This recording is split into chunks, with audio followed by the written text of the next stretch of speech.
Let's open it up and see a Continental, Klein Continental. And it's clearly got escapement issues. It's wedged in there good. How did that happen? Yeah, I think this has to be like this. It's spaced out with a few spacers, a couple of washers, and we will put those into the right place so that they land just right. Yep, got it.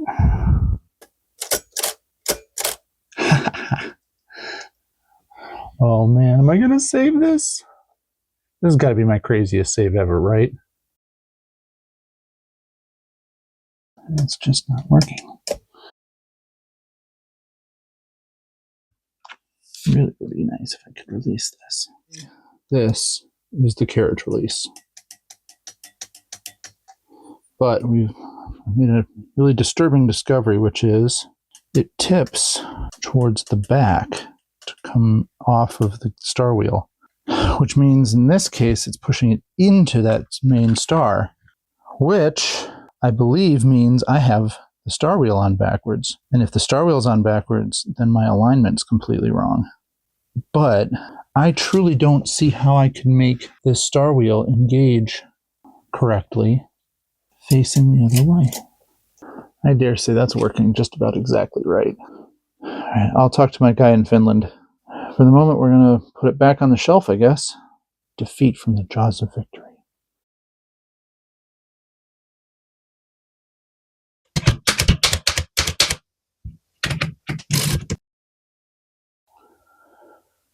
Okay, well, I've sent some messages back and forth to Otto in Finland. Otto and I were thinking about this discrepancy and trying to figure out how it could be that there were two different shaft sizes. And he recognized that his parts machine had a much later serial number. So we're thinking that maybe this was a known issue in early models, and they decided to thicken the shaft to prevent this damage from happening on later models in the run. We didn't know to look for that, and he hadn't experienced this problem before, so here we are.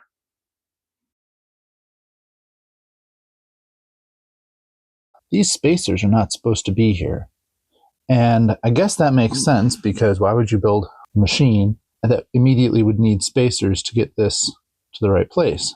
And the reason that you don't need them, but there's still this space, is without these washers, doing the carriage release, which as I said yesterday, was going to bump into this star wheel, the whole wheel slides to the left.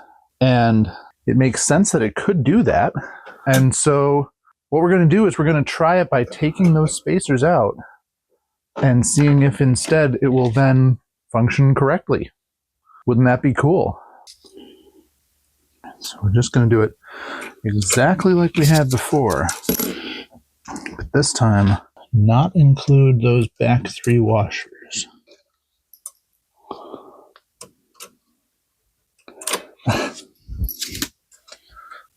Not much room to work in here. Better than some. Again, the problem is you have to keep it back against the threads until the threads engage. But I think I've got it again here. Go to about that same position. Obviously, the real important thing is that it, in that extended position, it should just engage that first escapement pawl, but not the second one. So let's set it right where we want it, and then run that jam nut down. Test it again. It seems to be working. So the idea now is that once we get the carriage reassembled, the carriage will actually hold it towards the front of the machine if and until you push the carriage release, at which point it will slide. Now, if this works, I may try to commission some kind of a shoulder bolt, because right now we're still running on the threads of the correct sized bolt, but it's bumpy. If the thing is going to be sliding even worse than just rotating, but rotating and sliding along a grooved surface. That can't be good for long-term wear. So if this works, what I will probably do is commission a shoulder bolt. Find some machine shop somewhere that can take a moment and make one of these for me. Annoying, sure, but hopefully worth it. He also did show me the correct arrangement of those bearings. The way this works, apparently, VR in German goes front right, and HR is rear right, and you view them from the front. Like, imagine if the machine were transparent, you would see VR here and HR here as you would read them. So they go in like this. And all I have to do, take this little retaining screw off, set these into the machine, slide it along and in, put the little retaining screw back in, and now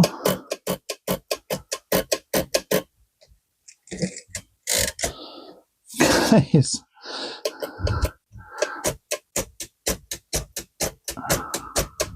all right, so now let's turn it around and see what we've done here.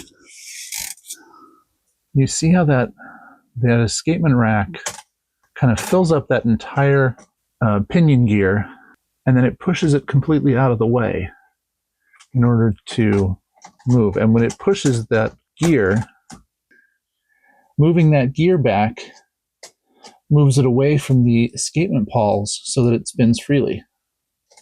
And moving it back again, of course, puts it back onto the escapement pawls, so that when you hit a letter, you can see the pawl gets forced out of the way. That's what allows it to drive. But you push the carriage release, and it just pushes that whole mechanism to the side. That's so cool. Thank you, Otto, for explaining that to me. I never would have figured that out on my own. And now all we should need is to reattach this drawstring. I have no recollection where this came from. Is it this guy here? I guess so.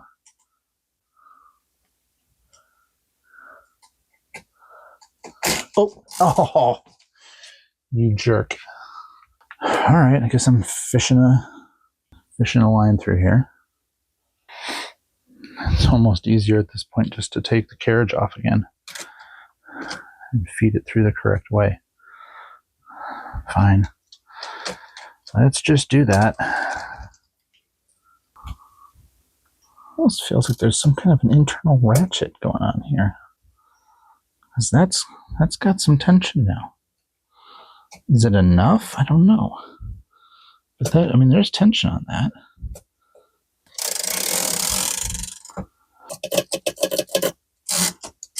I think I would like to give it one more turn. Can I get a screwdriver in there?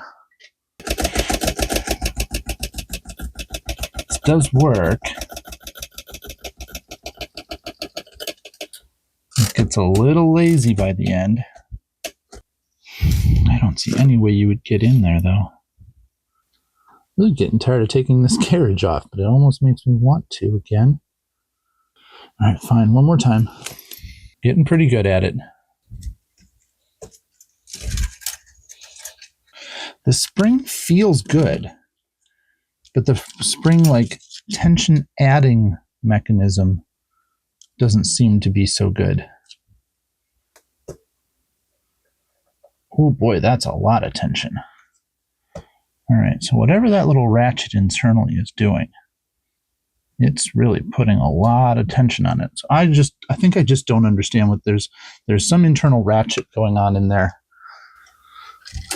But I have a bunch of spring tension on it now. I did one more click than I would have done last time, I guess. Look at this.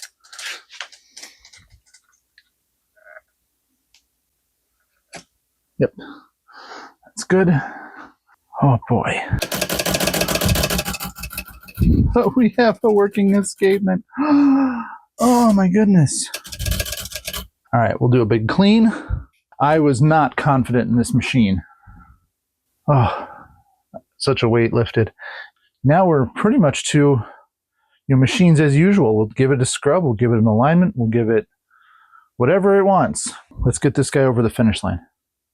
And before I forget, put this stupid retaining screw back on. We're not taking the carriage off again for a while, I hope.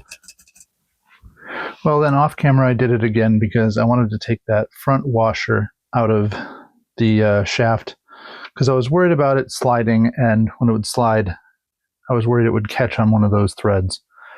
I'm still thinking that I may eventually take that shaft that I got from Auto Continental and see if a machine shop can turn it down to where it would fit. Now that I've proved that the essence of the machine is good, I may still do that. It worries me, but it'll be okay for now.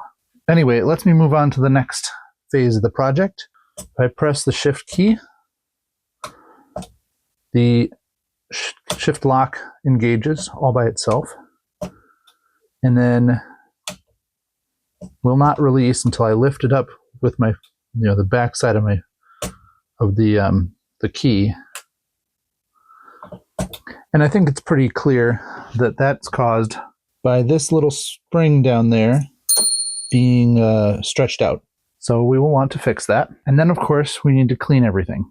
Now, I wanted to just take this cover off so that I could scrub on these keys without risking scratching the cover, and discovered that in order to do so, I really do have to take off the outer casing, the back plate, these side plates, and then this one. If that's the case, I think it makes perfect sense to do that first, so I have a better angle in on that spring, and then we can clean without these case plates on. We might even be able to have a better angle to do some waxing on these case pieces, maybe make it good and shiny, and then we can reassemble.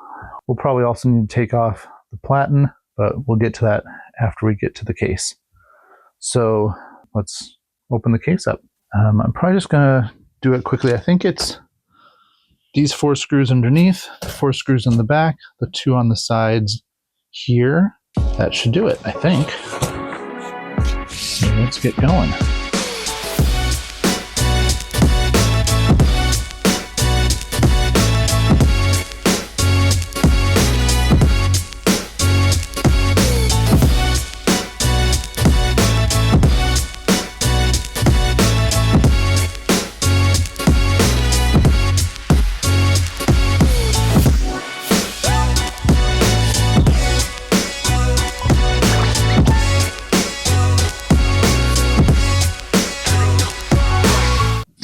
I had hoped that this thing would slide forward because there's a lip here that captures the bottom of this plate. So I don't completely understand the order of operations here to remove.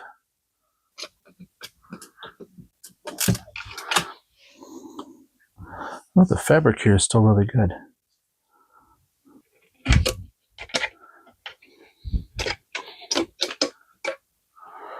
All right. There it is out. Well, certainly much easier to clean that way. Maybe I'll try to get the Platen off as well.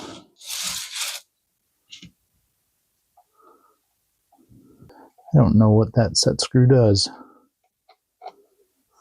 So how do I remove the Platen? Oh.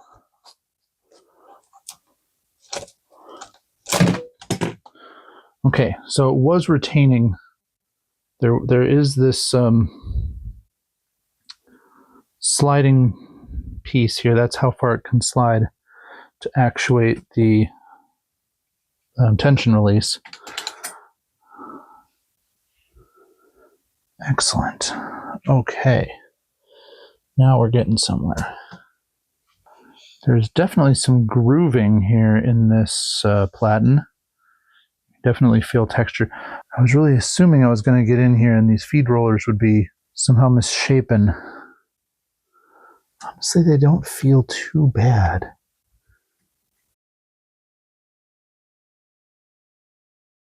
I suppose I could take the carriage off. Oh, goodness. That's the answer, isn't it? I've done it 1,000 times. It's take the carriage off a clock again. My spring hook here.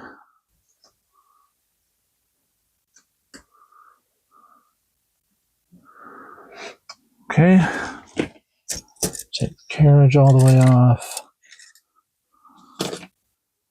All that for nothing. I'll probably ask for some advice at some point here. Oh, we're still here working on this. And one of the things that is difficult is getting to these feed rollers. And I've chatted with Otto online, and he said it's just difficult. One thing he did say was to take off this ruler here, and that gives you better access to the front feed roller. And to do so, I took off this itty bitty little screw here. You'll notice the other side is tied with some twine. He said once you do that, you might be able to get this just to slide out. Yep, there we go. So there's the one. Now the other one's going to be trickier in some sense because it's buried under this. However, you don't have to bend anything to get it out once you get access. It's only a half retaining clip. And so if you pull it just right, it should slide out.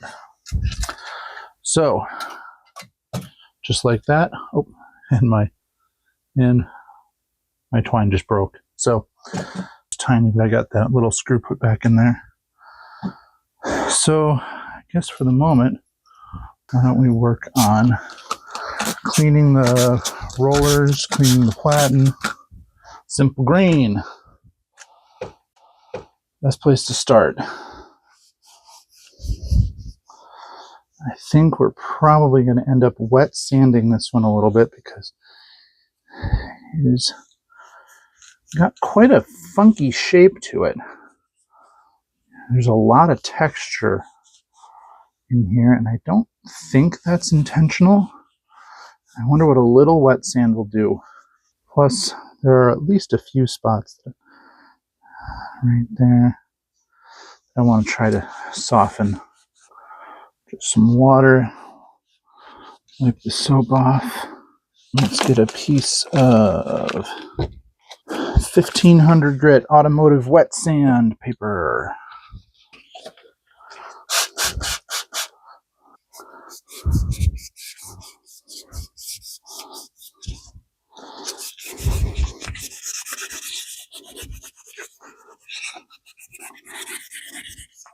See if I can find that spot. Where is that spot? Unless I've already knocked it down. I feel like it was right here.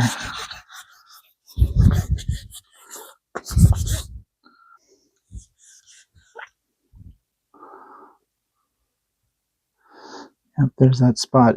You can see it by eye, but rubbing my fingers over it, I don't feel it. So I think that was the right call. All right, let's do another round of simple green.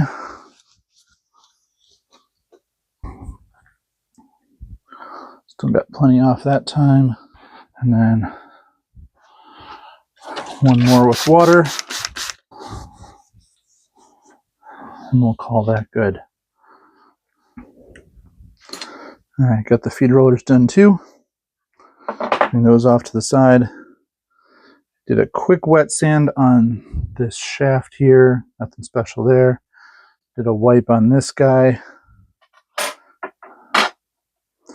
And now I'm left with another possibility, which is how how to clean these things up. And my best thought is to just give them a little wipe with Simple Green. And this one might benefit from a little bit of cutting compound, I suppose. You get something like these big side panels. Should I hit it with a little cutting compound first? Maybe I do it on the sides. Turtle wax rubbing compound. Let's see how this does.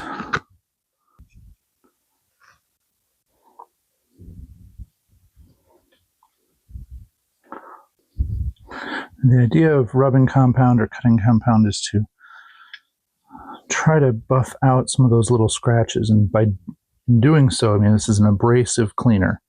So you are scratching the surface a little bit more than it was, but with smaller scratches to hopefully alleviate some of the larger scratches that you're seeing. What are the directions on this? Remove cleaner before it dries. So I thought. So go to a new fresh side of the towel.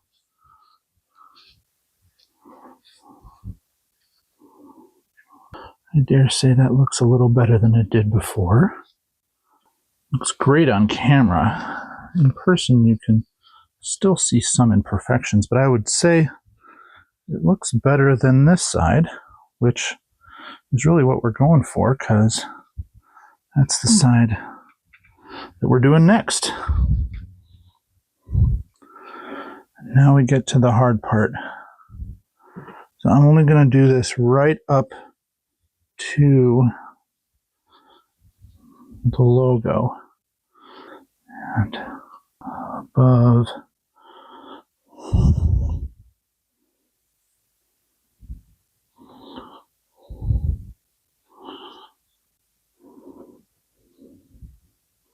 right. Again, it looks a little better on camera than it does in person. You can definitely still see some scratches and scars, but I would say that looks significantly better. Maybe not quite everything I'd hoped, but all right. Well, as I was kind of saying just a moment ago, in your time, I wasn't terribly happy with the amount of scratches that were left by using the rubbing compound. I've been saying cutting compound, but rubbing compound that I had been using. And so, on an analogy with other polishings that I've done, what I really wanted was something with even finer grit than the rubbing compound. And so I went back and I got the polishing compound, which is really the next step. And what you might be able to see is that it's still not perfect, but much less of that little scratching that would have come from the rubbing compound.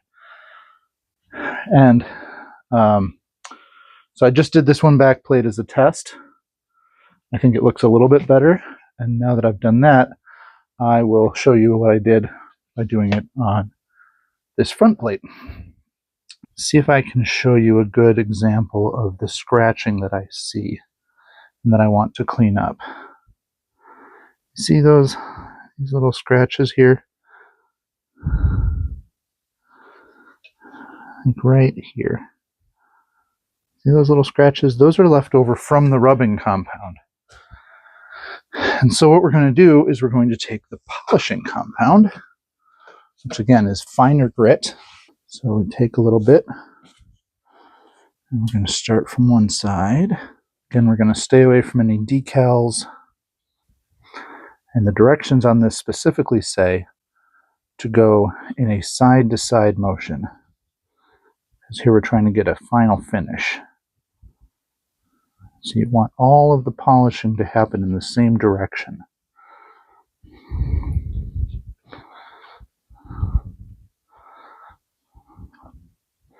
Now, one thing I want you to notice is, look how black that is.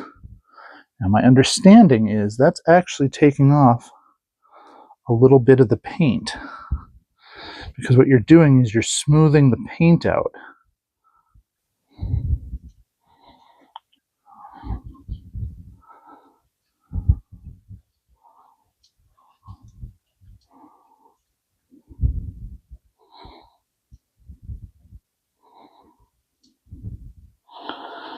So, where was our little test spot? It was right here. I'm trying to get a good lighting angle. I mean, it's better. I would say it's clearly better. It's hard to see on camera. It's clearly better. It's still not perfect. Never will be perfect. But every little bit we can get helps.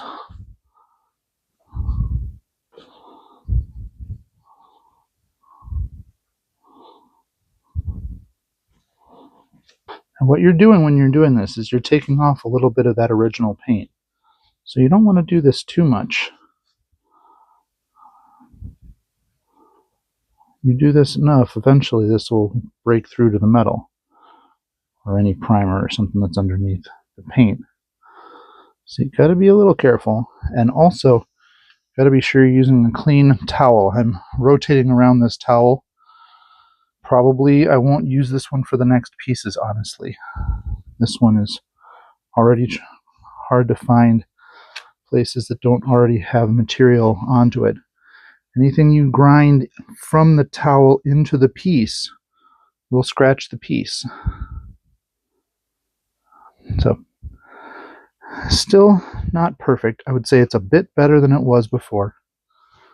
And that's good for my purposes here. Once I'm done with this, I will wax the pieces again. I don't know if I'll use car wax or if I'll use the Renaissance wax. Honestly, might use car wax. This finish feels more car waxy. Okay, well, I've done a lot of cleaning, and you'll see the results of that in a minute. But before we start buttoning this thing up, one thing that still needs replacing is this shift lock key spring. It's not tight enough for it to actually release quite the correct way. And actually there you've just seen that it'll just fall off. Because if nothing else, this spring is a little bit tired. Certainly the ends are getting a little bit worn. I have from my Royal 5 a pretty similar spring that's just a hair shorter. Here you can see it. Just a hair shorter. About the same tension, I think. And so all I'm going to do is take this one.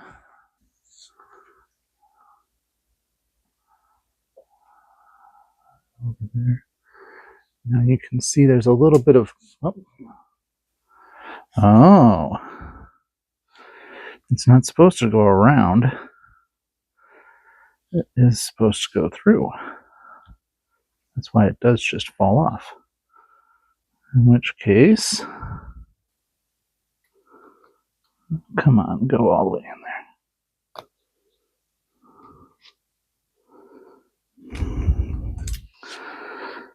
That's in.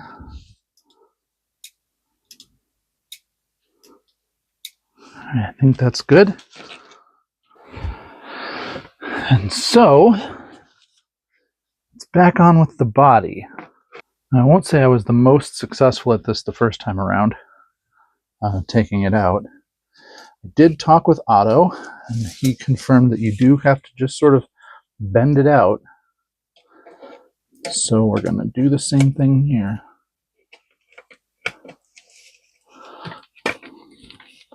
Hopefully going back in is a little bit easier than going out.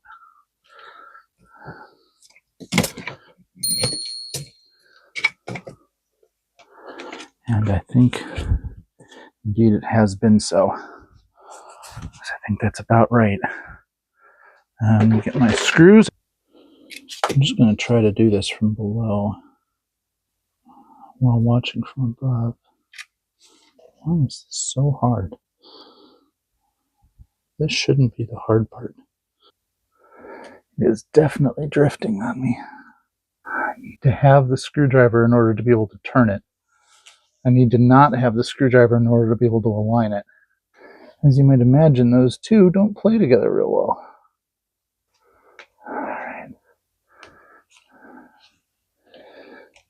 Alright, I got one. I'm not going to absolutely snug that down. Now that I've got one point of reference, Hopefully getting the next ones in should not be such a problem, he says as he drops it. Oh, come on. There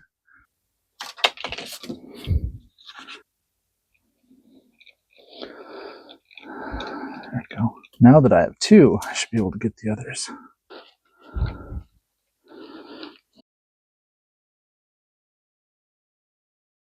I think that looks pretty good. But let's take a deep breath and do this process again. I don't love this at all. You can feel it scraping. It's a very unpleasant feeling.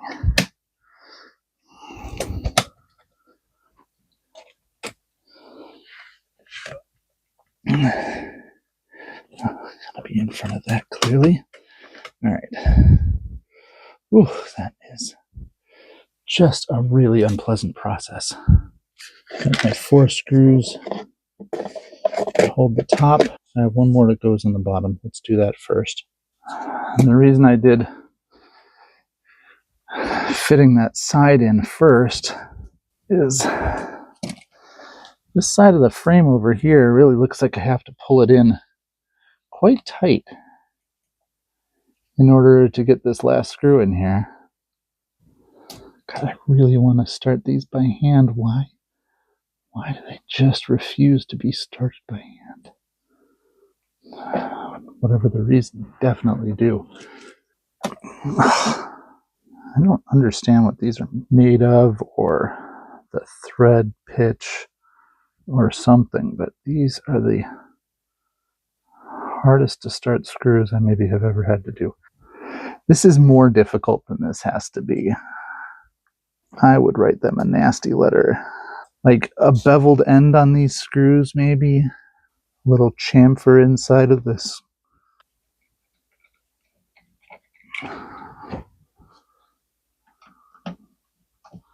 Alright, I never want to take that case off ever again. Again, a little bit of a chamfer on these would have made this so much easier.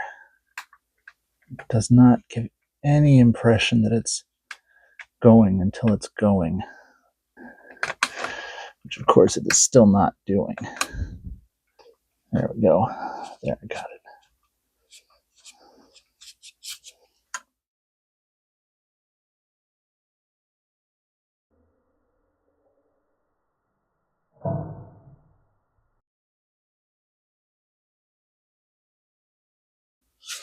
And now that those are in, hopefully these will go in without too much issue from the side. All right, that's most of it. Let's put the carriage in. Oh, actually, before we put the carriage in, so I can do the back plate last. Before I put the carriage in, we have one more thing that we have to do on the carriage itself. We have this ruler, and so what I did was I bought myself a pack of metric screws, and so this one here, I hope, is going to be my other screw. You'll recall when we took it off, it was just being held on by a piece of twine, which immediately broke. And often I have just bought my screws from McMaster-Carr, but I figure there's a good chance that I'm going to need some other small metric screws at some point. And I probably will imagine I will buy a similar set for Imperial screws at some point, if they're even available. This was actually sold as a set intended to be for electronics, which I guess makes sense. What are you going to use really small screws for these days? Electronics.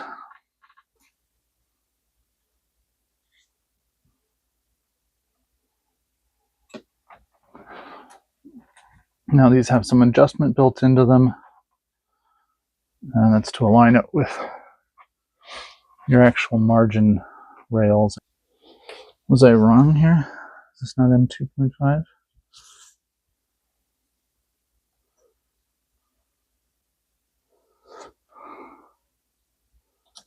Nope, definitely not. Pull out my metric thread finder.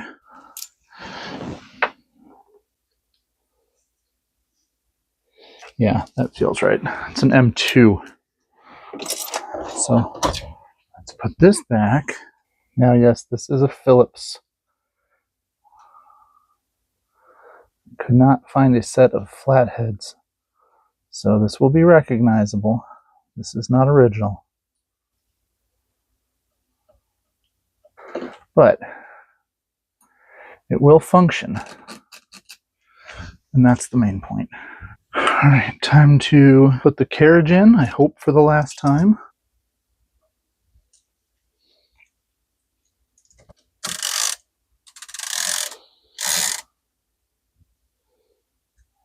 Stopper screw goes back on.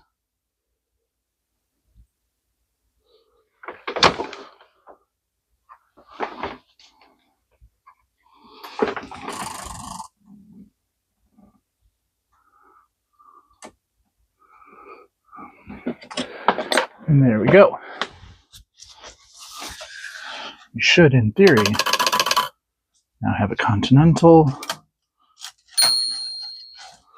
the working carriage,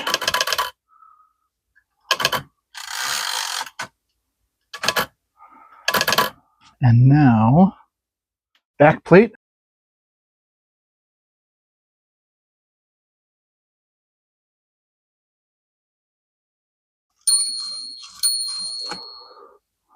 All right. I guess it brings me to ribbon. I believe I've decided I'm going to go with 2-color ribbon. As I've been doing lately, I'm not going to show you winding the ribbon because it's boring, but we will be back when it's done and we'll do, hopefully, some type testing.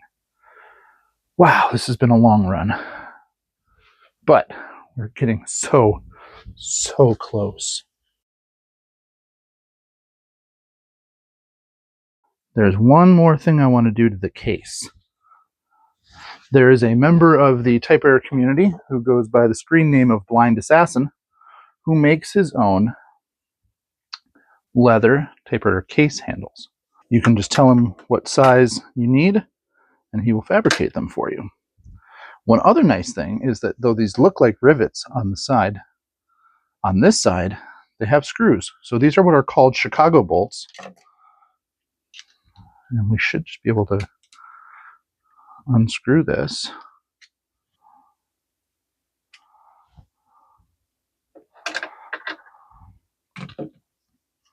Once we carefully do that,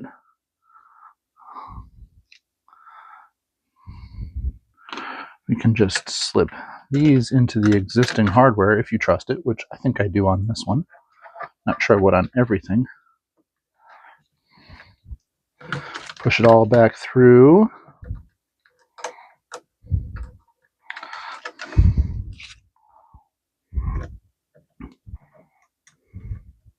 Let's get this second one disassembled. I'll keep these rings for something else.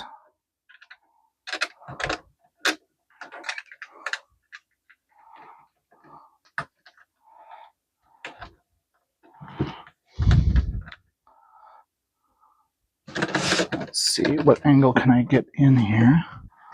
Now, normally you would probably just assemble it with the hardware in by removing the brackets on your case, because probably the brackets on your case were no good. Actually, can I turn this sideways? Yes, I can. That will help a lot. But in this case, the brackets on here are pretty good. So I saw no reason to mess with that.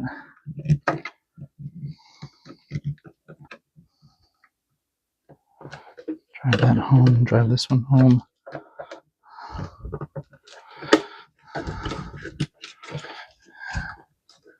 Give it a little flex there. And ta-da! Case handle. And it looks great. Good leather, supple feel, fits right. Like I said, as we kind of shape that in, that'll just be perfect. Look at that. He doesn't have a website or anything, but you can find him on Reddit or on Discord. His username is blindassassin111. Case handles for your typewriter case.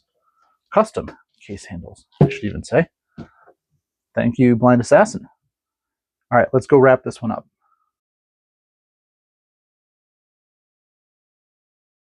Okay, we've got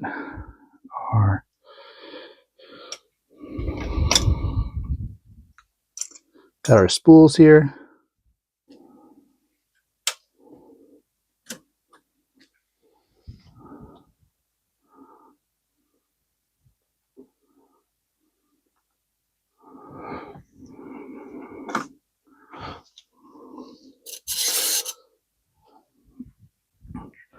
There we go. All right. Let's have a first type test here.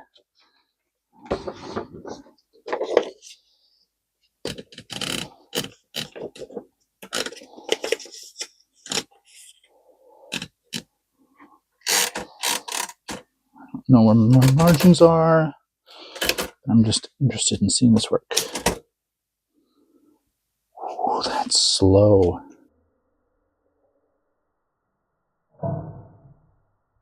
And it's also set to red. Wow, why was that so slow to return? Is it really still that filled with gunk?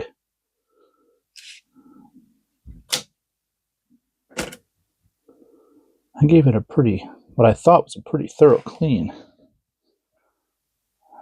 Maybe I was wrong. Are they all this slow? Wow, that's just really slow. I may end up doing the thing that everyone hates. I may end up putting penetrating oil down the segment. I would then, of course, clean it out with mineral spirits.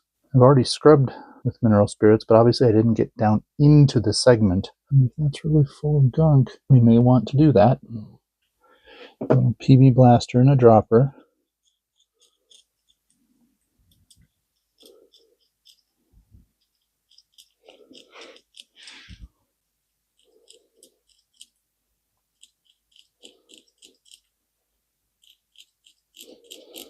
Each of these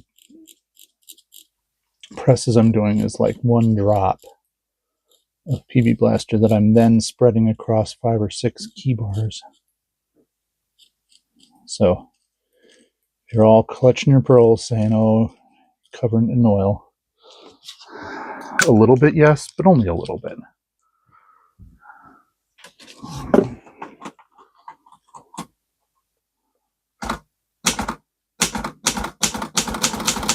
See, it starts to move.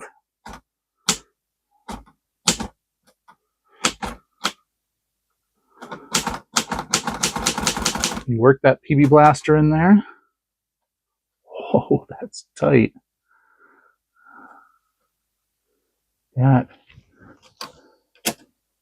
That's a different class of tight. We're going to see if a drop dedicated to that one is going to do it. But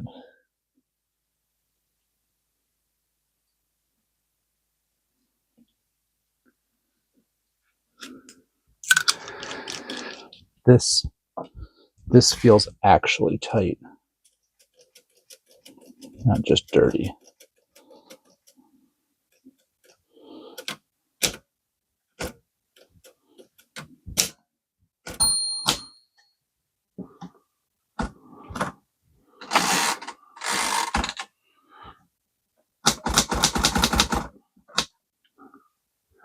This is a dead key, so it's not going to move.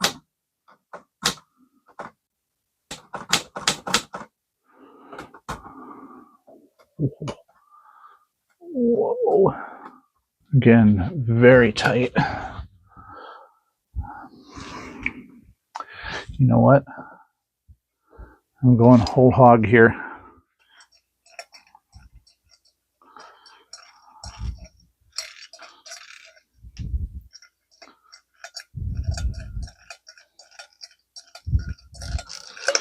As I've said, we are going to wash all this out with mineral spirits.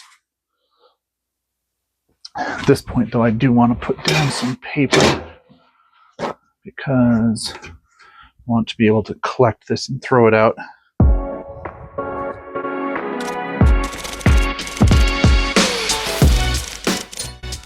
See how much better it's already working?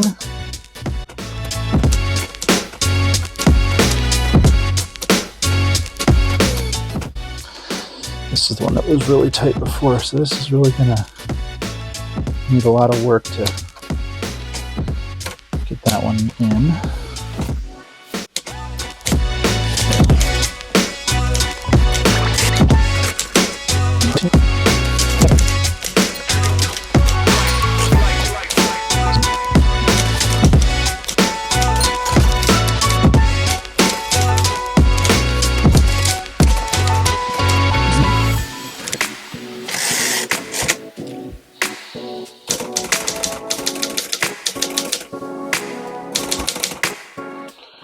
There, now we've run the whole machine.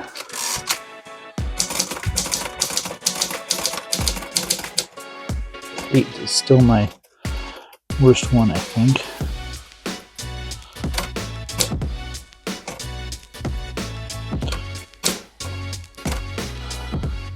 That one might just have to sit for a while.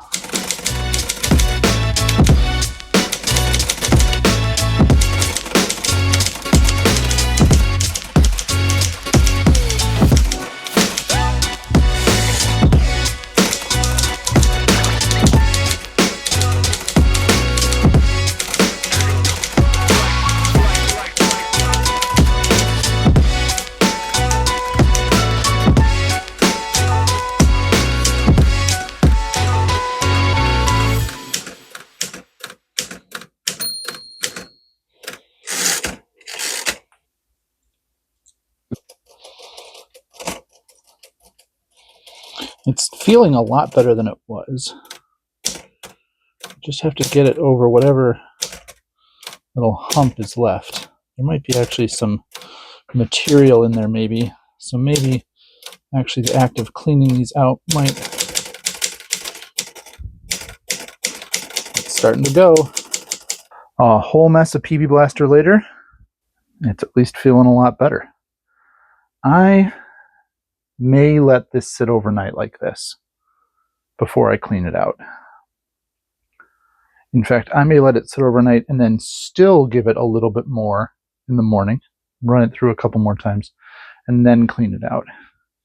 The idea being that PB Blaster is basically my detergent, and then mineral spirits is the rinse afterwards. That said, we're getting close. We're getting close. Okay, it's the next day, and I have already put a little more PB Blaster down it to wash through anything that might have dried overnight. Then worked the keys through again. Then cleaned everything out with mineral spirits. And then blow dried the whole thing with my air gun thing. And I think we're ready for a little final testing.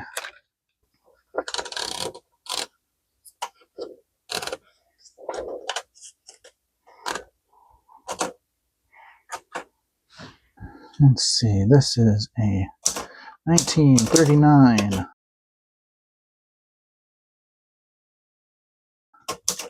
Klein Continental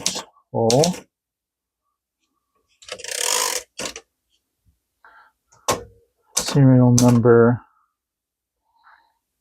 Do I have a colon in here? Ah, yes, there it is.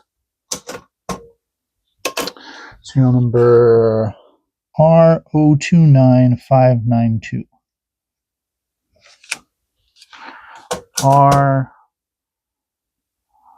Oh, this one doesn't even have a... All right, R029592. 592. Let's do a quick type sample.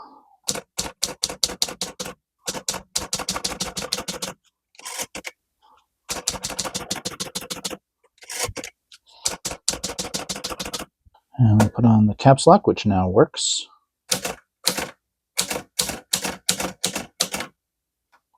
Seven now is not coming all the way back. That's a little annoying.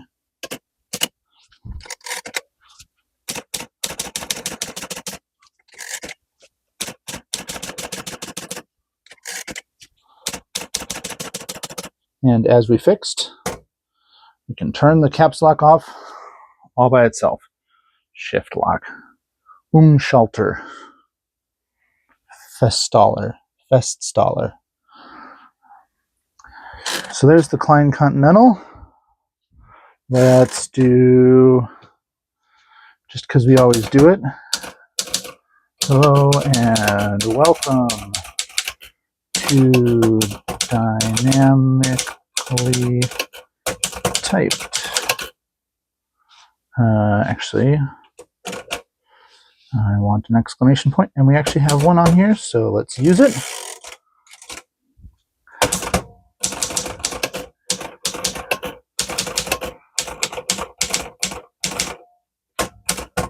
Thank you for watching, but I'm not going to leave it there because we've done so much in this video here.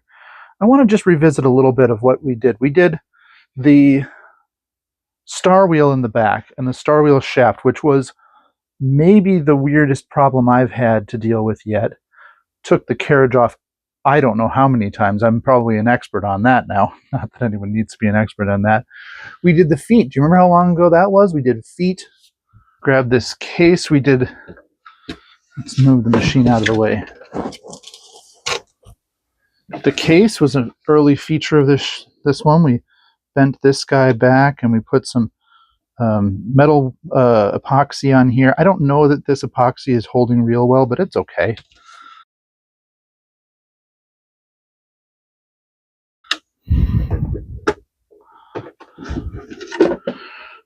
We got from Auto Continental the new clip for the back and all these new case feet. 3 of the 4 mounts. I had to buy something that would work. This is an expandable thread that you would put into plastic, but it's about the right size and shape. The machine now will drop nicely on there.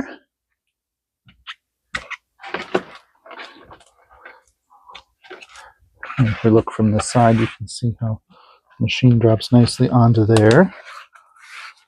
And then push it down to lock it in. So we've really been on quite an adventure with this machine. And we polished the whole thing up, and it's looking great.